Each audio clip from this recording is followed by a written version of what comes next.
¿Cuántas miradas eran necesarias para empezar a sentirse como un error en el lienzo del mundo? Aisha Diallo, a sus 17 años, a veces sentía que llevaba la cuenta en las muescas invisibles de su alma. Su piel, de un ébano profundo que brillaba con la luz del sol malagueño como si contuviera galaxias, era a la vez su orgullo y cada vez más el epicentro de un temblor que amenazaba con desmoronar su mundo. El Instituto Público Mirasol, enclavado en una zona de Málaga donde los chalets con piscina empezaban a salpicar las calles antes modestas, era su universo diario. Un universo de pasillos bulliciosos, olor a tiza y mandarinas a media mañana y el eco de las zapatillas en la cancha de baloncesto. Allí, Aisha era más que la chica de piel oscura. Era la base veloz, la mente ágil en matemáticas, la que soñaba con becas y mundos creados en la pantalla de un ordenador, porque el diseño gráfico era su otra pasión. Su pelo, una corona densa y ensortijada de hebras negras como la noche, solía recogerlo en intrincadas trenzas pegadas al cuero cabelludo que su madre, Fatou, le tejía con la paciencia de los siglos, o lo dejaba libre en un afro desafiante que a veces parecía tener vida propia y que enmarcaba unos ojos grandes, casi negros, de una vivacidad que ahora luchaba por no apagarse. Su familia era su ancla. Un padre y una madre senegaleses, llegados a España con las manos llenas de trabajo y el corazón repleto de esperanza, que le habían enseñado el valor de su herencia, la música de su lengua ancestral y la receta secreta del thieboudienne que reconfortaba los domingos. Sofía, su mejor amiga desde la guardería, era su cómplice, un torbellino de pecas y lealtad que, aunque a veces no entendía del todo la pesadez de ciertas miradas o comentarios, siempre estaba ahí, dispuesta a repartir collejas verbales a quien osara molestar a Aisha.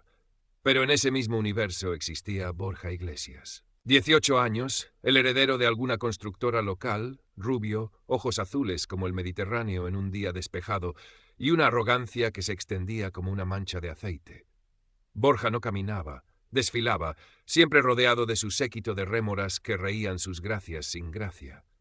Su fijación con Aisha había empezado de forma sutil, casi imperceptible para el radar de los adultos. Una risita cuando ella levantaba la mano en clase, un comentario inocente sobre lo exótico de su peinado, una forma particular de mirarla por encima del hombro. Microagresiones. Aisha las conocía bien. Eran como mosquitos en una noche de verano, molestos, persistentes, capaces de robarte el sueño. La mañana en que todo se precipitó olía a salitre y a los jazmines tardíos del patio. Era la hora del recreo. Aisha y Sofía compartían un bocadillo de tortilla bajo el sol anémico de noviembre. Borja y su grupo pasaron cerca. «Oye, Diallo». La voz de Borja, untuosa y cargada de esa superioridad que tanto la crispaba, cortó el aire. «¿Tú qué miras tanto? ¿Se te ha perdido algo por aquí o es que en tu selva no os enseñan a no clavar los ojos?» El insulto fue como una bofetada helada. Tu selva. Las palabras quedaron flotando, espesas, visibles.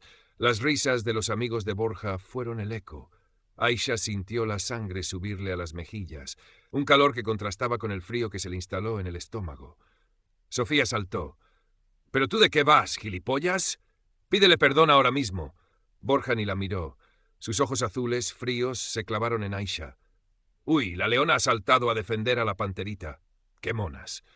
Ten cuidado, Diallo, no vaya a ser que se te pegue algo de la civilización y se te aclare la piel. Aunque lo dudo, algunas manchas no salen ni con lejía. La humillación fue pública, brutal». El patio pareció enmudecer por un instante antes de que el murmullo general se reanudara, pero para Aisha el sonido se había distorsionado, como si estuviera bajo el agua. Sintió las miradas, algunas de curiosidad, otras de lástima, ninguna de intervención adulta. El timbre que anunciaba el fin del recreo fue una liberación dolorosa. Recogió sus cosas con manos temblorosas, incapaz de mirar a Sofía, que seguía farfullando insultos hacia la espalda de Borja. Ese día, la cancha de baloncesto no le ofreció consuelo. Cada bote del balón resonaba con las palabras de Borja. Tu selva, manchas. El incidente del patio fue solo el pistoletazo de salida. Borja, sintiéndose impune, quizás incluso envalentonado por la falta de consecuencias, redobló su campaña. Ya no eran solo comentarios al pasar, eran susurros calculados para que ella los oyera cuando pasaba por los pasillos. «Ahí va la reina de Saba. Cuidado, que tizna». Pequeñas notas con dibujos ofensivos aparecían en su pupitre. En clase de gimnasia, si coincidían, siempre había un empujón accidental, un balón dirigido con demasiada fuerza hacia ella. Sus amigos, los de Borja, replicaban el comportamiento como una infección. Crearon un grupo de WhatsApp donde, según le contó una Sofía lívida y temblorosa tras conseguir una captura de pantalla, circulaban memes racistas con fotos de Aisha tomadas a traición, comentarios sobre su pelo, sobre sus rasgos, comparándola con animales. La exclusión social se hizo patente. En los trabajos en grupo, nadie quería ir con ella, salvo Sofía. Las invitaciones a cumpleaños o quedadas escaseaban. Aisha empezó a encogerse. La alegría que la caracterizaba se fue velando por una capa de ansiedad persistente. Sus notas, antes brillantes, empezaron a resentirse. En los partidos de baloncesto, su juego se volvió errático, temeroso.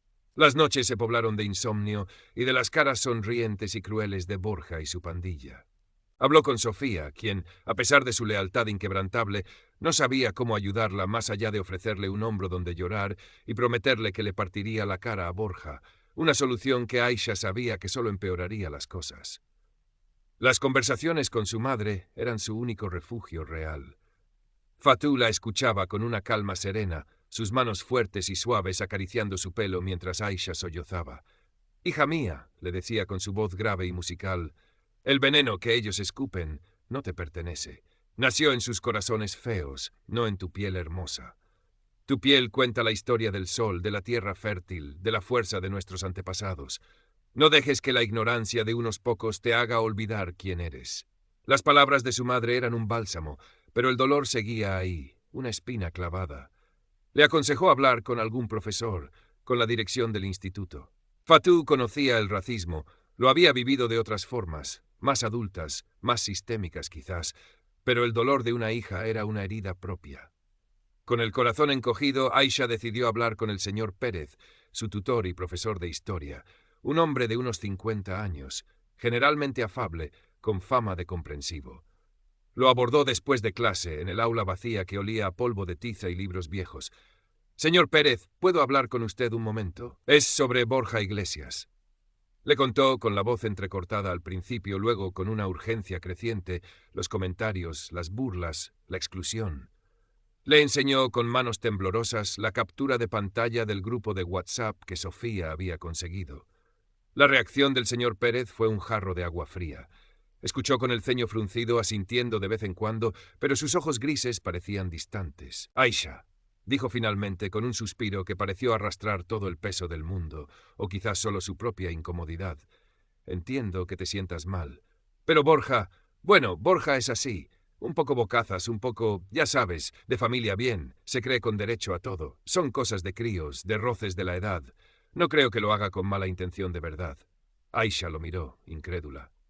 «Cosas de críos, señor Pérez, me ha llamado», repitió algunos de los insultos, y la crudeza de las palabras en el silencio del aula pareció avergonzarlo un poco. «Sí, es inaceptable, por supuesto», se apresuró a decir. «Hablaré con él, le daré un toque de atención. Pero tú también intenta no darle tanta importancia. Ya sabes cómo son estas cosas, si ven que te afecta es peor. Ignóralo. Ignóralo». La palabra resonó en la cabeza de Aisha como un portazo. Era la misma respuesta que había recibido tantas veces, la que depositaba en ella la responsabilidad de no ser afectada por el odio ajeno. Salió del aula sintiéndose más sola y desamparada que nunca. La institución, en la figura de su tutor, le había fallado. Aisha comenzó a llevar un diario, no uno de esos con candado y dibujos de unicornios, sino un cuaderno simple donde anotaba cada incidente, cada palabra, cada mirada, fechas, lugares, testigos si lo sabía. Era su forma de aferrarse a la realidad, de que la constante erosión de su autoestima no borrara la verdad de lo que estaba sucediendo. El baloncesto, antes su vía de escape, se convirtió en otro campo de batalla. Durante un entrenamiento, un pase accidentalmente fuerte de uno de los amigos de Borja, que también estaba en el equipo mixto del instituto, le golpeó en la cara, haciéndole sangrar la nariz. Las risas ahogadas desde el banquillo donde se sentaba Borja, supuestamente lesionado ese día, fueron la confirmación. Nadie dijo nada. El entrenador, más preocupado por el próximo partido, solo le dijo que se pusiera hielo y volviera a la pista. La gota que colmó el vaso llegó una tarde gris de enero. Aisha había dedicado semanas a un proyecto de diseño gráfico para la asignatura de plástica. una serie de ilustraciones digitales inspiradas en patrones textiles africanos, fusionados con elementos de la iconografía malagueña. Era su obra más personal, un intento de plasmar en imágenes la belleza de sus dos mundos. El día de la entrega, al abrir su carpeta en el aula de informática para imprimirlo, el archivo no estaba. En su lugar, una única imagen, una caricatura grotesca de un mono con su cara y trenzas y un bocadillo que decía «Vuelve a la jungla, monada». Un nudo helado se formó en la garganta de Aisha. El pánico la recorrió. Había guardado el archivo en el ordenador del aula el día anterior durante recreo para unos últimos retoques. Borja y sus amigos habían estado allí, supuestamente trabajando en otro proyecto. Sintió como las lágrimas de rabia y frustración pugnaban por salir. No era solo el trabajo perdido, era la crueldad calculada, la invasión de algo tan íntimo. Salió corriendo del aula, ignorando la voz de la profesora que le preguntaba qué pasaba. Se refugió en los baños, las lágrimas finalmente desbordándose, amargas, calientes. Esa tarde, cuando llegó a casa, Fatou la encontró en su habitación, la cara hinchada, los ojos enrojecidos, mirando fijamente la pantalla en blanco de su ordenador. Aisha le contó lo del proyecto, la caricatura. Por primera vez vio la rabia pura en los ojos de su madre, una rabia que Fatou rara vez dejaba traslucir. «Ya basta, Aisha», dijo su madre, su voz más firme que nunca. «Esto no es ignorar, esto es maldad. Y a la maldad se la enfrenta. No estás sola». Esa noche Aisha no durmió. El miedo seguía ahí, pero ahora estaba acompañado de una nueva sensación, una determinación fría, acerada. No iba a permitir que Borja le arrebatara también esto. Recordó las palabras de su madre, las historias de sus abuelas, mujeres fuertes que habían enfrentado adversidades mucho mayores. Recordó la mirada de Sofía, siempre dispuesta a luchar por ella. Tomó su diario y empezó a repasar sus anotaciones. Recordó la captura de pantalla del grupo de WhatsApp. Pensó en el amigo de Borja que a veces la miraba con una extraña mezcla de curiosidad y culpa. Quizás. Al día siguiente habló con Sofía. Le contó su plan. Sofía, leal como siempre, se ofreció a ayudar. Hay un chico, Lucas, del grupo de Borja. A veces parece que no le hacen gracia sus bromas. Quizás si hablo con él. Aisha también decidió volver a hablar con el señor Pérez. Pero esta vez no iría sola, iría con su madre. La reunión tuvo lugar 2 días después. Fatou Diallo, con su porte digno y su español claro y directo, expuso los hechos ante un señor Pérez visiblemente incómodo y una directora del instituto que escuchaba con el ceño fruncido. Aisha presentó su diario, las fechas, los detalles. Fatou habló del impacto en su hija, de la responsabilidad del centro. «No pedimos un trato especial, directora, señor Pérez», concluyó Fatou. «Pedimos seguridad y respeto para nuestra hija. Pedimos que se detenga el acoso racista en su instituto. Y pedimos que los responsables rindan cuentas». La directora, la señora Garrido, una mujer de aspecto severo pero que ahora parecía genuinamente preocupada, prometió investigar a fondo. El señor Pérez, quizás avergonzado por su pasividad anterior o conmovido por la firmeza de Fatou, se ofreció a colaborar. La investigación interna, sin embargo, parecía moverse con la lentitud de un glaciar. Borja y sus amigos negaron todo, por supuesto. Alegaron que Aisha era demasiado sensible, que se inventaba cosas. El estatus de la familia Iglesias flotaba en el aire. Aisha sabía que necesitaba algo más, algo irrefutable. Y entonces Lucas, el chico del grupo de Borja que Sofía había contactado, accedió a hablar, primero con Sofía, luego anónimamente con el señor Pérez. Proporcionó más capturas de pantalla del grupo de WhatsApp, donde Borja se jactaba de haber borrado el proyecto de Aisha y haber dejado la caricatura. Incluso había un audio donde se reía de la reacción de Aisha. Lucas dijo que lo hacía porque estaba harto de la crueldad de Borja, porque él también tenía una hermana pequeña y no le gustaría que le hicieran algo así. Con estas nuevas pruebas, la situación cambió. La directora convocó una reunión urgente. Aisha y sus padres, Borja y sus padres, el señor Pérez y un orientador escolar. El ambiente en la sala de reuniones era gélido. Los padres de Borja, un hombre con traje caro y una mujer enjollada con expresión altiva, defendieron a su hijo a capa y espada, amenazando incluso con acciones legales contra el instituto por difamar a su niño ejemplar. Aisha, sentada junto a su madre, sintió un nudo de miedo, pero la mano de Fatou sobre la suya le transmitió calma. Cuando le tocó hablar, su voz tembló al principio, pero luego se afirmó. Expuso los hechos con claridad, sus ojos fijos en Borja, que la miraba con una mezcla de desdén y una incipiente inquietud. «Yo solo quería estudiar, jugar al baloncesto, ser una más», dijo Aisha, su voz ahora clara y fuerte.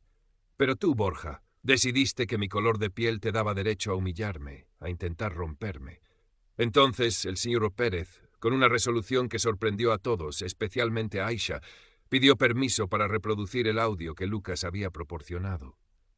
La voz de Borja, jactanciosa y cruel, llenó la sala, describiendo con detalle cómo había accedido al ordenador y borrado el trabajo de Aisha, cómo se había reído al imaginar su cara. El silencio que siguió fue denso, pesado. La señora Iglesias palideció. El señor Iglesias apretó los labios hasta formar una línea blanca. Borja miraba al suelo, su arrogancia hecha añicos.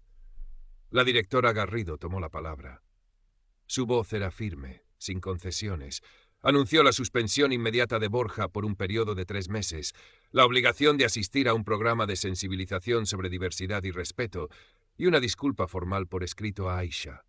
Además, se abriría un expediente disciplinario a los otros miembros del grupo implicados. Anunció también la creación de un nuevo protocolo contra el acoso y el racismo en el instituto, con la participación de alumnos, profesores y padres.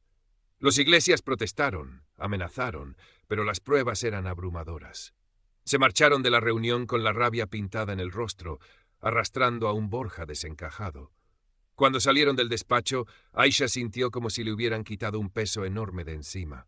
Las lágrimas acudieron a sus ojos, pero esta vez eran de alivio, de una victoria ganada con esfuerzo.